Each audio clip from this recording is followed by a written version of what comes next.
আজকে আমাদের দেশে এই মুসলমান দেশে বসে ফেরেশতাদের টিকিট বিক্রি করার নামে ব্যবসা শুরু করেছেন, ইসলামকে ধ্বংস করে দিয়েছেন। এই দলটিকে বাংলাদেশের মানুষ কখনো ভোট দিতে পারে না। আমরা বিএনপি করি, শহীদ রাষ্ট্রপতি জিয়াউর রহমান এই দল প্রতিষ্ঠা করেছিলেন। যে ব্যক্তি বাংলাদেশের সংবিধানে বিসমিল্লাহির রহমানির রহিম সংযোজন করেছে, যে ব্যক্তি বাংলাদেশে বাকশাল বাতিল করে বৌদ্ধ গণতন্ত্র প্রতিষ্ঠা করেছেন, যে দল বাংলাদেশের শহীদ রাষ্ট্রপতি জিয়াউর রহমানের দল, বেগম খালেদা জিয়ার দল, তারেক রহমানের দল, সেটা হলো বিএনপি, তার প্রতীক হলো ধানের শীষ। আমরা মনে প্রায় বিশ্বাস করি আমরা আল্লাহ তাআলার নির্দেশ পালন করব আর আমাদের প্রিয় নবী হযরত মুহাম্মদ সাল্লাল্লাহু আলাইহি ওয়াসাল্লামকে আমরা অনুসরণ করব। এটাই আমাদের কথা, এটাই বিএনপি প্রতিটা নেতা কর্মীর কথা। আজকে সবার কাছে আহ্বান থাকবে, বেহেশতের টিকিট বিক্রি করেছেন বাংলাদেশের মানুষ, এই দলটিকে আজকে না বলে দিবে, এই দলটিকে কোনো বাংলাদেশের মানুষ গ্রহণ করতে পারে না।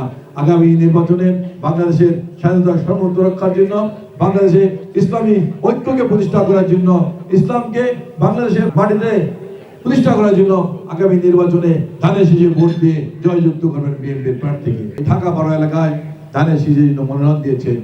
আমি এই তেজগাঁর সন্তান, এই তেজগাঁয়ে বড় হয়েছি, এই তেজগাঁয়ে আমার শৈশবকাল কেটেছে, যৌবনকাল কেটেছে, এই তেজগাঁয়ে আমি খেলাধুলা করেছি। এই এলাকায় ছোটকালে অনেক এসেছি, ছোটবেলায় আমার ছোটকালের এলাকা এটা। সেই দাবি নিয়ে বলতে চাই, আমি হয়তো কারো ছোট ভাই, কারো বড় ভাই, কারো বন্ধু, এখানে আমার অনেক পরিচিত লোকজন আছেন যাদের সাথে আমি ছোটকালে চলাফেরা করেছি, ছোটকাল থেকে আমি তাদের চিনি।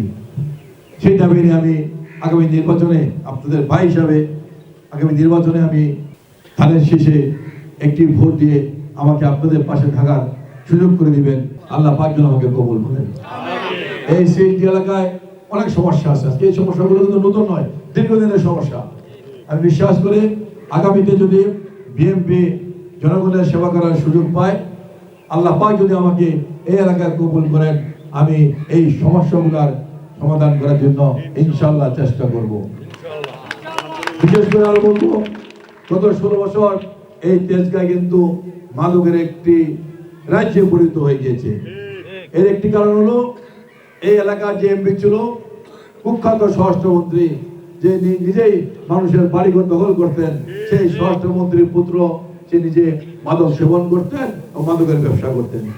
সে ঢাকা শহরে সবচেয়ে বড় মাদক ব্যবসায়ী ছিলেন। সেই কারণে কিন্তু এই এলাকায় সে মাদকের একটি অঙ্গরাজ্যে পরিণত হয়েছিল। আমরা বিশ্বাস করি বিএনপি যদি ক্ষমতায় আসে, আল্লাহ পাক কবুল করেন, এই এলাকায় মাদকের কোনো চিহ্ন আমরা এই এলাকায় থেকে থাকতে চাই।